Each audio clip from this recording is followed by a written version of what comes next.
Senator Hunt, you're recognized. Thank you, Mr. Speaker.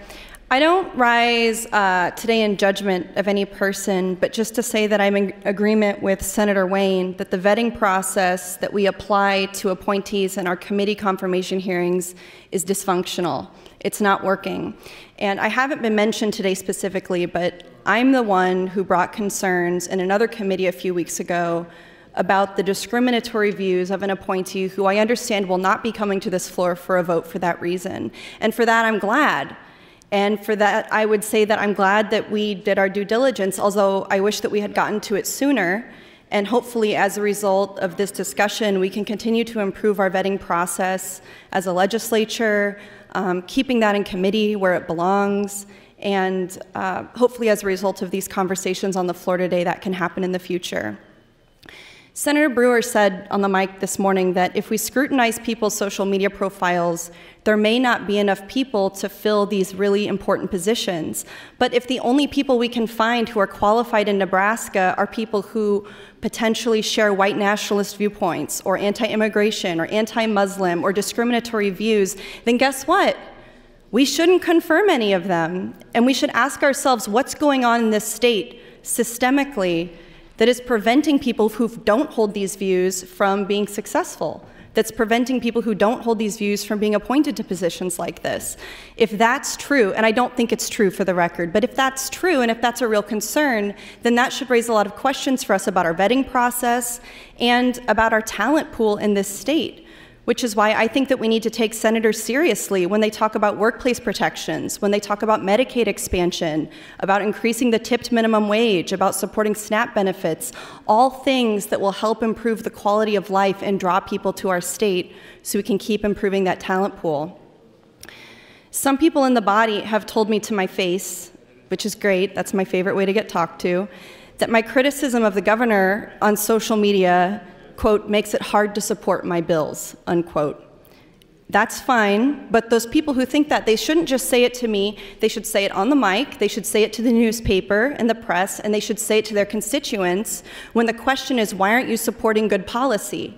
It's because of something I said on social media. And I, on the other hand, when I see racist and discriminatory things that are said on social media, that are shared online by appointees, that makes it hard for me to support them.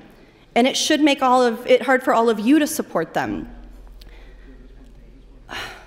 A lot of people here talk about civility only to quiet or call out or shame people who are standing up for the human rights of others. That's when we need to be civil. But when things like this happen, nothing.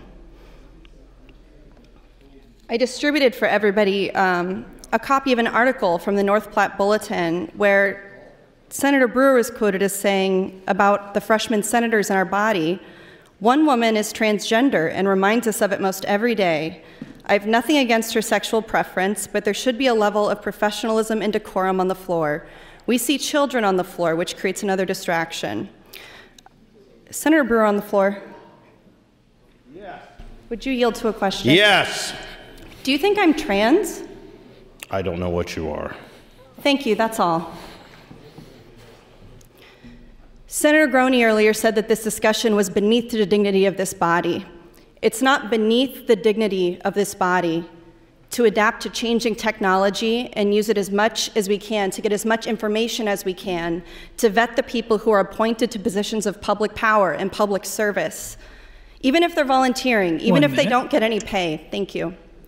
I cannot support someone with discriminatory views being appointed to serve people in my district who are very diverse in race, who are very diverse in national origin, immigration status, sexuality, and of course that's true for all of us. And in today's political and cultural climate, it's more important than ever for us in the legislature to draw a bright line against nationalist viewpoints and to stand as guardians against systemic racism in this state. Again, I'm not saying that's going on about any one appointee. I'm saying that this conversation has raised a lot of questions about our vetting process, whether that's in the administration or in the legislature. And I'm glad we're having this conversation, and I'm glad that we're bringing civility into the mix, because we can all learn some lessons about that. Thank you, Mr. President. Thank you, Senator Hunt and Senator Brewer.